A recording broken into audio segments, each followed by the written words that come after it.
Today, I wanted to see what would happen if you brawled with a Slava, a ship traditionally reserved to backline camping and sniping.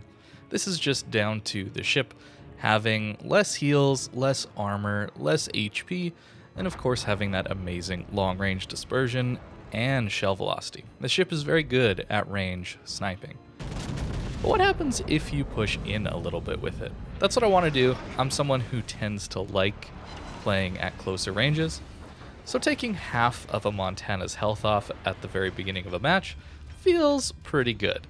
Slava is a ship, of course, that just gets better dispersion at close range, much like every ship.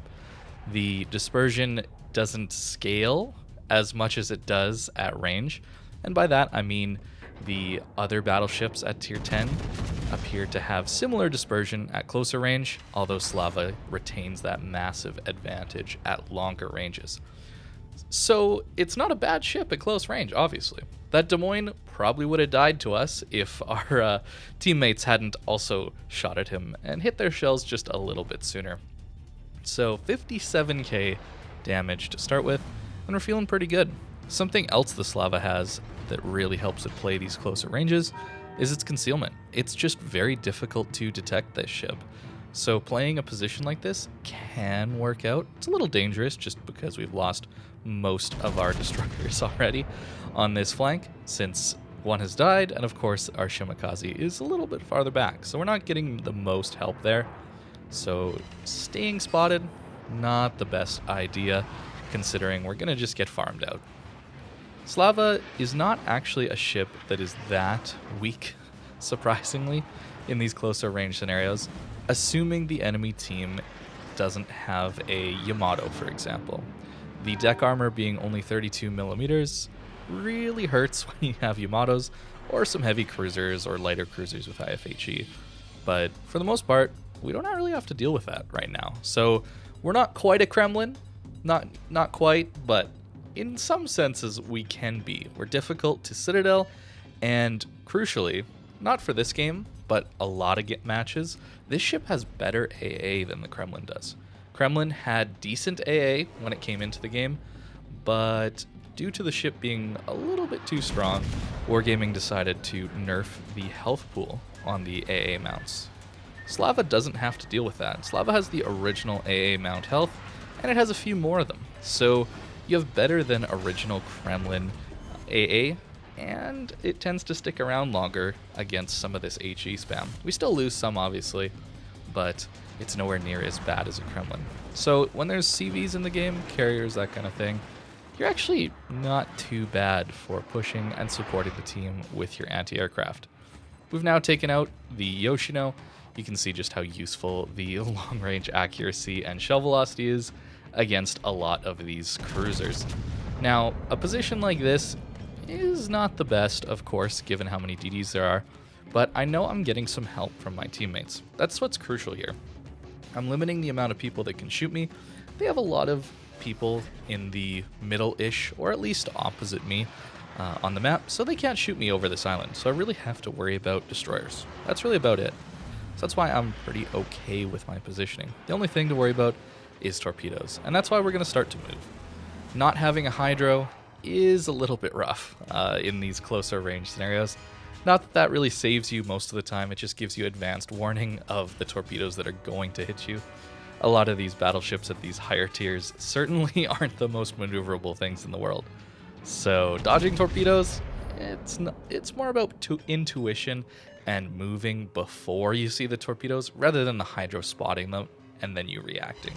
So having a Yu Yang on our flank is scary, but we're going to move up and try and fit into this gap. You can see how much firepower the enemy team is launching towards my friendly ships behind the island around the H8 area, and that's what's really helping me push here. I don't have a lot of potential damage. If I had been shot at much more, it's very likely this game would not have worked, and that's kind of unfortunate, but that's the reason Slava plays at the back. So don't think of this as Slava can just go out and brawl. I certainly got very lucky to at least get into the position I was based on the enemy team. There is some skill and thought process in the positioning, but of course we had to get a match where that positioning could work. Now that my team has pushed all the way through the A cap, and the enemy team is kind of boxed into this quarter of the map, we've talked about that a little bit recently. When you get boxed into a quarter of the map, you're just going to lose the game, and it's just because of crossfires. It's too easy to deal damage to people when they don't have anywhere to turn to. They can't angle everywhere, so they're going to take damage from somewhere guaranteed. And our team's done a pretty good job of not over pushing or just getting ourselves killed on this D flank while the enemy team tries to push us through, since this was their strong flank. We talked about this in the Lemming Train video a little bit ago, but playing passive, playing to the positioning and the deployment of the enemy team is crucial for winning games and for just surviving and trying to do the best you can in a lot of these games. Now pushing middle, obviously in a Slava, I want to get on people's broadsides, right? People were angling quite aggressively to our positioning before. You can see all the battleships were basically bow into me there. So taking this more aggressive position might catch us some more broadsides. There's our second kill in the Smolensk. Pretty low HP, honestly. Bit of a kill secure. Certainly not the most impactful kill, but we managed to take him out, which is nice. That's mainly down to him being angled, because of course that's really the best way you can deal damage to Smolensk. You want to wait for them to angle. If you don't, you're just going to overpin them, especially at these close ranges and with the high shell velocity of something like the Slava. Now I have a decision to make. Do I continue to push here, trying to probably test my luck, I would say, pushing in between 3 battleships on the enemy team, or do we wait for this Yamato to come out? Well, since we're trying to brawl and we're trying to test the limits of a Slava in close range, I figure let's just full send it in here. The Kremlin is turning to look at us, but I think he's going to decide to push forward. Of course, a Slava on his side is not something he wants, even if he could get my side. It's pretty likely that I could depth strike him. So he decides to push forward. The Yamato is also pushing forward, so it gives us a free line to come through the back line here. Now, we could stop and focus this Thunderer. That's probably the smart play, in fact, to focus out this Thunderer before we have to deal with the Kremlin and the Yamato on our side. So I think that's what we're going to do. The Thunderer is almost dead. He's been hounded by our destroyers quite heavily, and the poor guy is almost low on HP. Yu Yang pops up. We get very lucky to just proxy light him. And of course, there's going to be torpedoes, so we got to turn into those. Also, saving our front guns for the Thunderer as my internet lags out. And we get our lag switched double strike. It's not cheats, guys, I swear. For those of you who don't know, I'm actually using Starlink, and every once in a while there's a few hiccups here and there. So that's what that was, if you're wondering. That is not a special mod or something I installed into the game to help me get that. But a double strike is always fun to get in a battleship. It usually means you shot one set of guns, your front or your rear guns, at one ship and killed it, and then your other set of guns killed another ship. I always love getting those double strikes. They're pretty rare in a battleship. They're more reserved for, well, like destroyer torpedoes, where you get the perfect launch on someone. But in this case, it managed to work out for us. Now, this Yamato is going to get our side, but I think we had just enough angle to bounce those, or he misaimed, or he got unlucky with his dispersion. He probably could have citadeled us there.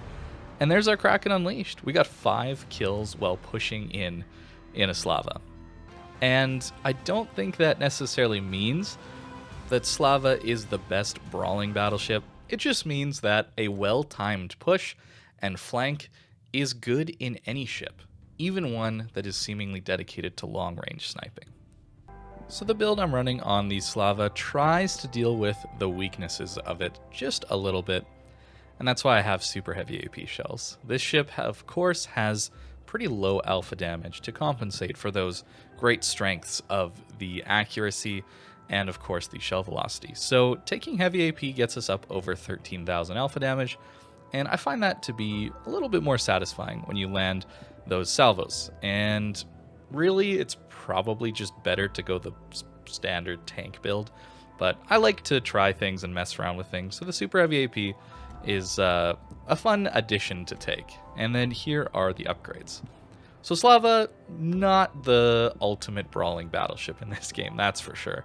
But it can work. And I think that's the point of this video, is that a push at the right time can work in almost any ship. So thank you very much for watching, guys, and I hope you have a great rest of your day.